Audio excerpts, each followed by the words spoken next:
Wow, this is combination 10 division, and I have bands wrapped around each of the guidelines, and they're interlocked at each of the intersections.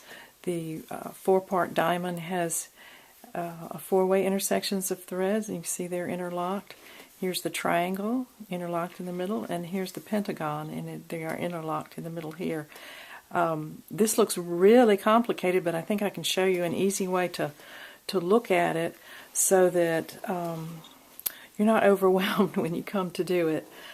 So just like with a simple division ball I did just a second ago, you want to never stitch under your guidelines. On this particular ball, my guideline is this green pearl cotton, and I'm going to add just one row of this totally different color thread so you can see what I'm doing.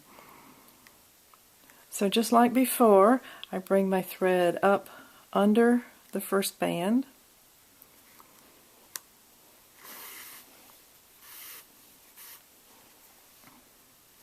and that is by the first band I mean these 5 rows in this direction. This is my guideline, so I'm going to be wrapping underneath for my first rows. Now I get to this intersection and it looks really complicated. How do I weave over and under? But what you want to do is to look at each band. Here's the first band, so instead of looking right at the intersection, look right down here.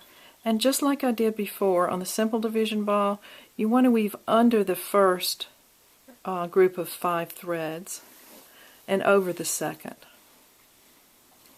Look at your next band you're crossing. Do the same thing. Weave under the first set and over the second.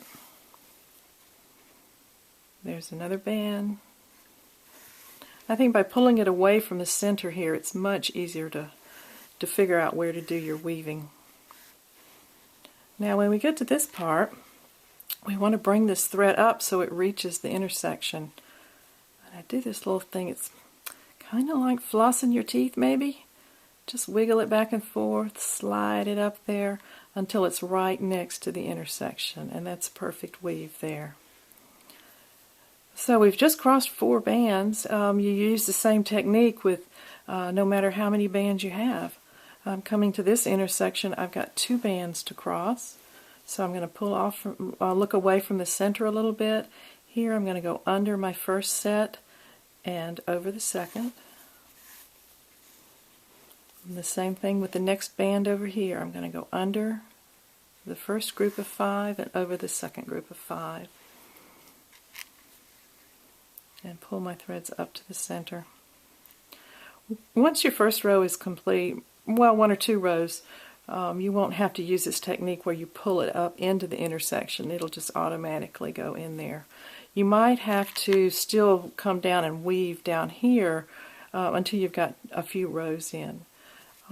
This one looks easier. Here we have just 1 band to run under, so I'll go under the first group of 5 threads and over the second.